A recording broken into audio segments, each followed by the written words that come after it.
안녕하세요. 범바라먹도빠입니다. 구독과 좋아요, 알림 설정, 회원가입 부탁드리겠습니다.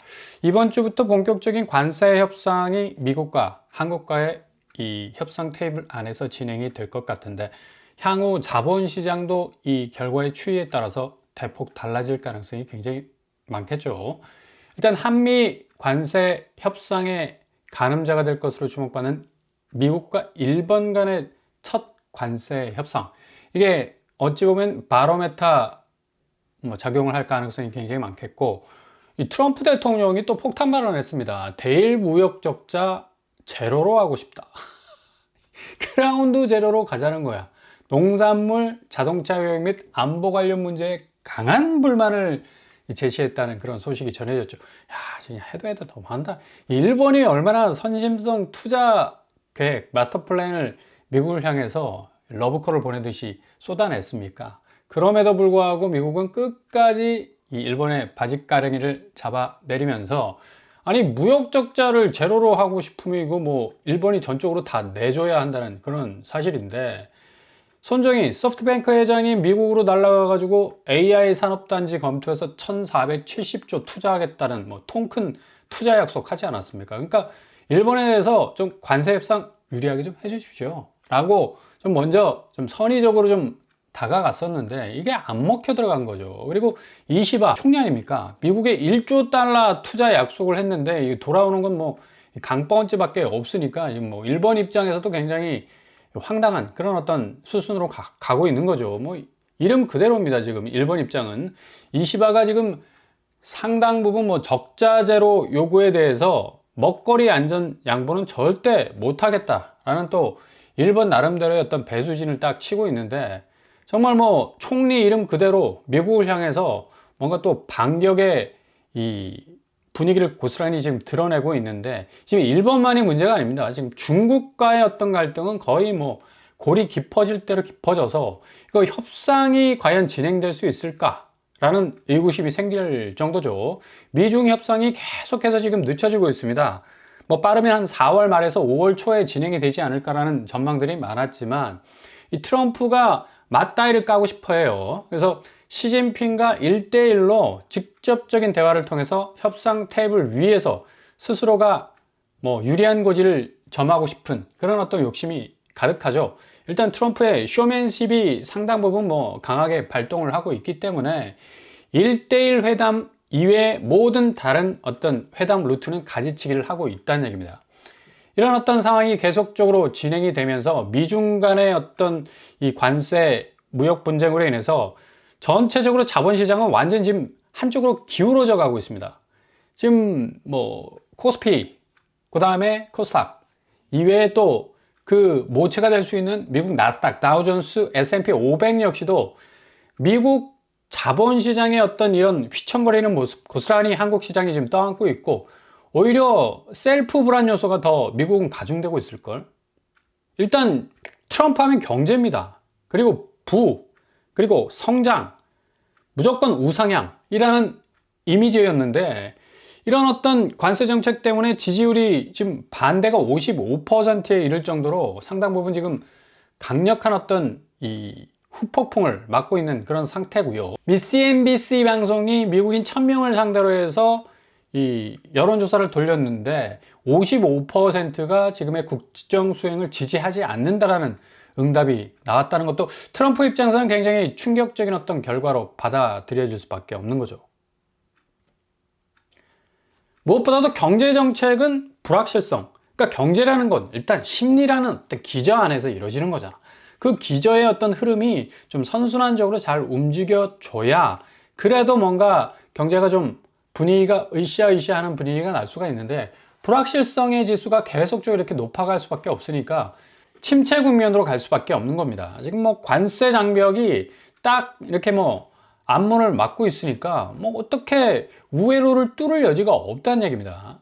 그리고 러스트벨트, 뭐 디트로이트, 뭐 어마무시한 트럼프 지지 세력들이 결집되어 있는 그런 지역 아닙니까? 그럼에도 불구하고 이 제조업 공장들이 질비해 있는 이 러스트벨트에서도 분위기가 심상치 않아요.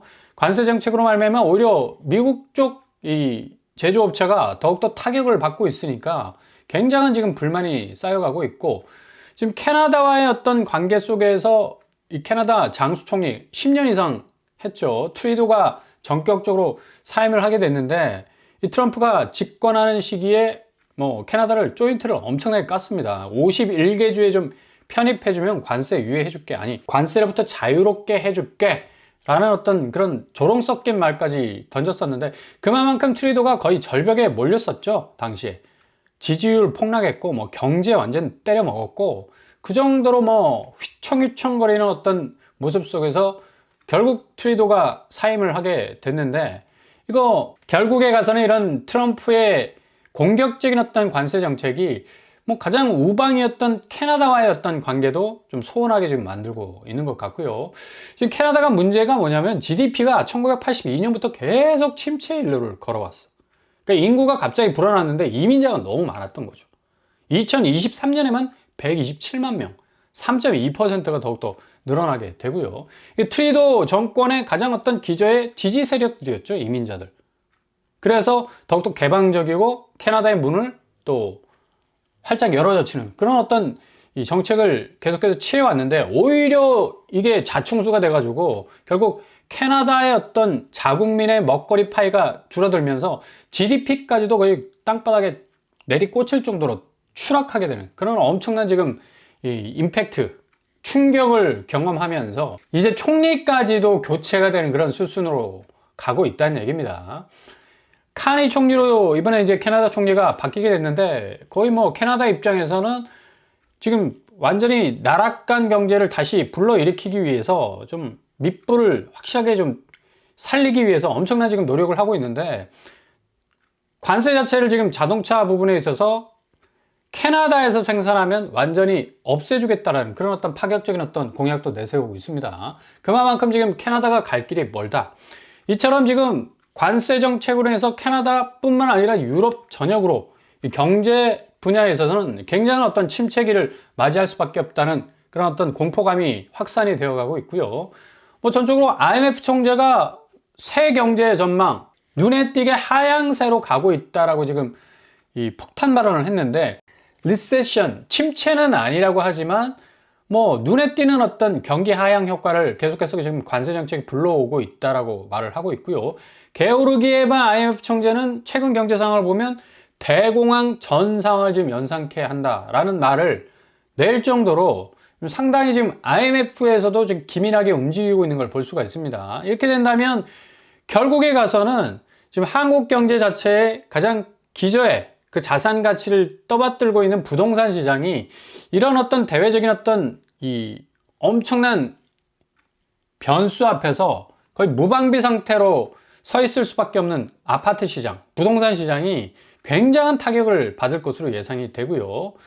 뭐 트럼프도 지금 떨고 있는데 대공황 날까봐. 아니 본인 스스로가 대관세 정책을 펼쳐가면서 거의 뭐 미국으로 일경 정도가 들어온다고 이렇게 뭐 호언장담을 하고 있지만, 이렇게 지금 요동치는 증시와 가상화폐 시장 그리고 미국 국채도 지금 상황이 굉장히 안 좋아요. 그렇기 때문에 트럼프도 지금 나 떨고 있니? 라는 말을 할 정도로 엄청난 지금 공포감을 느껴가면서 지금 드라이브를 걸고 있다는 얘기인데, 1929년 정말 대공황 같은 경제 위기가 다시 들이닥칠 가능성도 충분히 있다는 얘기죠.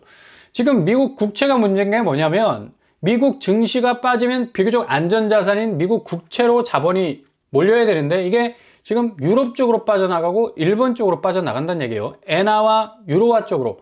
그리고 증시는 또 유럽 증시 쪽으로 좀 빠져나가는 그런 어떤 틈새를 지금 노리고 있다는 얘기인데, 어차피 수익률에서 미국 국채가 지금 매력을 잃고 있다는 얘기입니다. 그래서 뭐 국채를 서로 미국 국채를 안 사려고 하니까 국채 가격 떨어지죠. 국채 가격 떨어지면 어떻게 됩니까? 결국엔 안전자산이었던 이 미국 국채의 수익률이 이자 부분에서 더 올라가기 때문에 이렇게 되면 미국 정부가 지불해야 할 이자 부담액이 더 늘어날 수밖에 없죠. 그래서 5경 이상이나 되는 돈을 미국 정부가 지불을 못한다는 얘기예요. 국채를 통해서 이 빚을 갚아야 되는데, 예를 들어서 100원의 이자율 5% 국채였는데 90원으로 국채 가격이 딱 떨어지게 되면 이자율은 거꾸로 어떻게 돼요? 5.5% 오르게 되죠.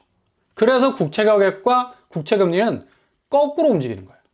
그러니까 미국은 그만큼 고이자를 부담해야 하기 때문에 국채로 5경의 돈을 막아보자는 계획은 그냥 폭망할 수밖에 없다 라는 말을 할 수가 있는 겁니다. 그래서 트럼프가 그렇게 그냥 미운 털 박아놨던 제롬 파월도 못 자르죠.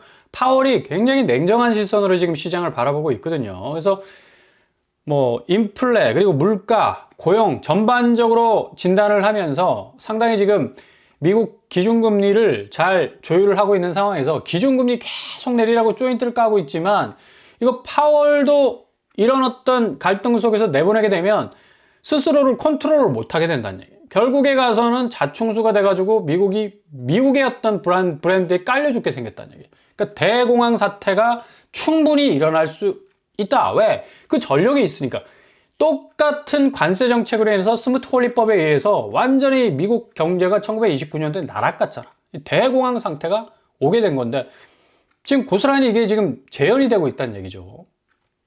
그런 와중에 우리 한국 이 서학개미들 얼어 죽어도 미국장 2030은 그래도 미국 증시가 지금 이렇게 날아가고 있지만 언젠가는 다시 탄력을 가지고 회복될 수 있다라는 그런 어떤 신념하에 계속적으로 지금 미국 자본시장 쪽으로 지금 집중적인 투자를 하고 있는데 어찌 보면 이건 장기적인 관점으로 볼 때 그래도 이게 맞는 판단일 수가 있어요. 지금 미국 트럼프가 어차피 지금 중국과의 어떤 무역 전쟁에서 유리한 고지를 점하기 위한 어떤 전략적인 어떤 스탠스이기 때문에 이게 장기간 지속이 못 된다는 얘기입니다. 스스로도 지금 대공황 때문에 부르르 떨고 있다는 얘기인데 뭐 어떻게 이게 장기적으로 끌고 갈 수 있는 그런 사안이 될 수가 있겠습니까? 그러니까 2030은 얼죽니다. 그러니까 얼어 죽어도 미국장 쪽으로 지금 자본시장의 자본 흐름을 고스란히 잡고 있는데 코스피 코스닥은 상대적으로 연령대별 소유 주식 비중이 이렇게 뭐 줄어들 수밖에 없는 거죠. 대부분 50대, 60대가 코스피와 코스닥을 지금 소유하고 있는 것으로 나타나고 있는데 아무튼 자본시장의 변화는 이렇게 뭐 엄청난 지형도 변화를 지금 일으키고 있는 것을 고스란히 볼 수가 있습니다. 근데 부동산은 지금 완전히 반대잖아. 얼죽신이 얼어 죽어도 신축. 그러니까 얼어 죽어도 미장이다.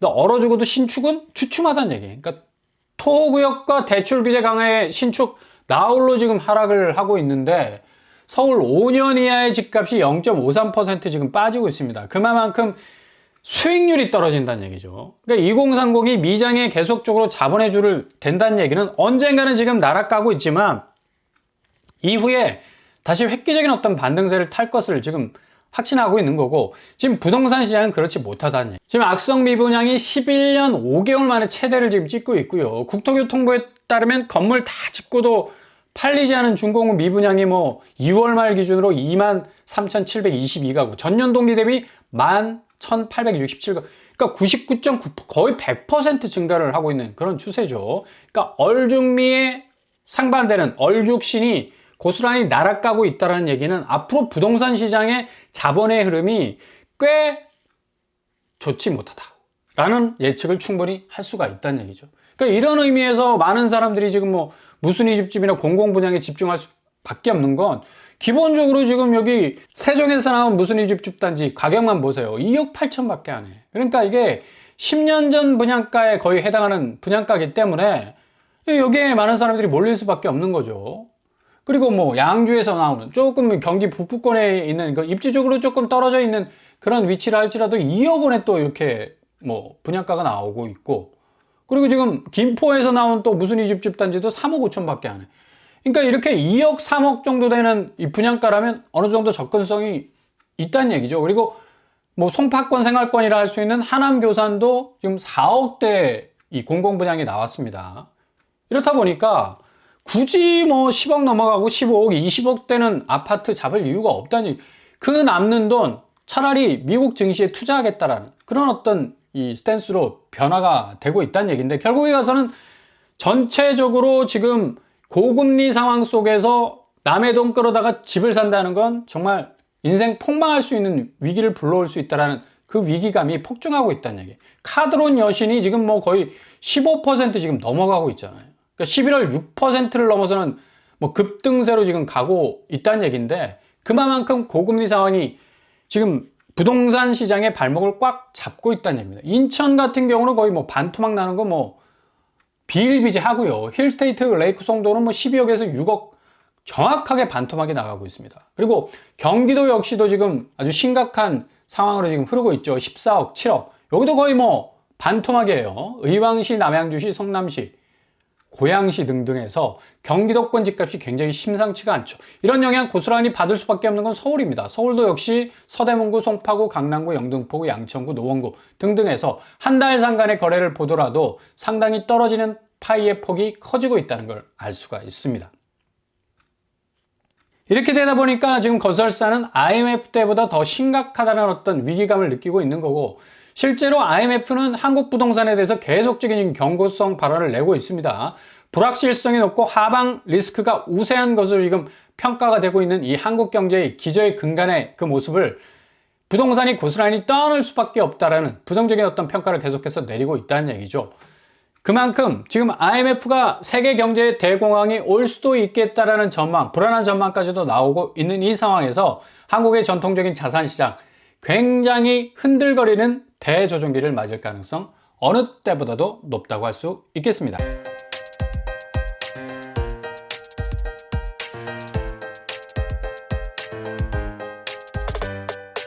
오늘의 부동산 캐리커처, 트럼프 스스로도 불안해할 정도로 지금 벌어지는 경제 전반의 현상은 한국 자산시장, 대표적인 아파트 시장에 엄청난 불황을 초래할 가능성이 굉장히 높습니다. 지금 가까스로 유지하고 있는 자산 가치의 이 공든탑이 정말 하루 사이에 무너질 수도 있는 엄청난 거품이 버블이 꺼지는 그런 양상으로 진행이 될 가능성도 있다는 얘기죠. 조심조심 잘 들여다보시면서 한 발 한 발 접근하실 수 있길 바랍니다. 오늘도 원합니다. 항상 여러분의 길이 꽃길만 되실 수 있길 바랍니다. 이상으로 뻔뻔한 목도빵을 마치겠습니다. 구독과 좋아요 부탁드립니다. 감사합니다.